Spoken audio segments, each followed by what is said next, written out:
खबर है कराची से, जहां कराची के इलाके कोरंगी कॉजवे की ज़मीन से सोने के ज़र्रात निकलने के इंकशाफ हुआ है। कराची के मुख्तलिफ इलाकों से लोगों की बड़ी तादाद किस्मत आजमाने के लिए पहुंच रही है।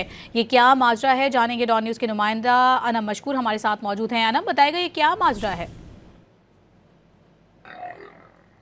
जी बिल्कुल, इस वक्त मैं कोरंगी कौजे पे मौजूद हूँ और यहाँ पे कहा यह जा रहा है कि जमीन सोना निकाल रही है। और जब से ये इत्तलात शहर में सरगर्म हुई है, लोगों की बड़ी तादाद यहाँ पे आना शुरू हो गई है। अगर मैं बात करूँ शहर के कौन से इलाके हैं जो यहाँ पे जहाँ से लोग आ रहे हैं, तो इस वक्त Surjani, north Karachi, new Karachi, tower तक से जो है लोग अपनी फैमिलीज के हमरा यहाँ पे आ रहे हैं और अपनी किस्मत को आजमाने के लिए सरगर्म है। कहा यही जा रहा है कि यहाँ की मिट्टी को लोग जो है पहले जमा कर रहे हैं, यहाँ पे गड्ढे खोदे गए हैं, उस मिट्टी को जमा करके छाना जा रहा है और उसके बाद जो है सोने के, पीतल के, तांबे के जर्रात मिल रहे हैं, उसमें लोग अपनी किस्मत को आजमा रहे हैं। इस वक्त बड़ी तादाद में मोटरसाइकिल सवार भी है जो यहाँ पे आ रहे हैं, बच्चे, बड़े, बुजुर्ग सब यहाँ पे जमा होना शुरू हो गए हैं और यहाँ पे खासा रश लग गया है। जी बहुत शुक्रिया अनम आपका।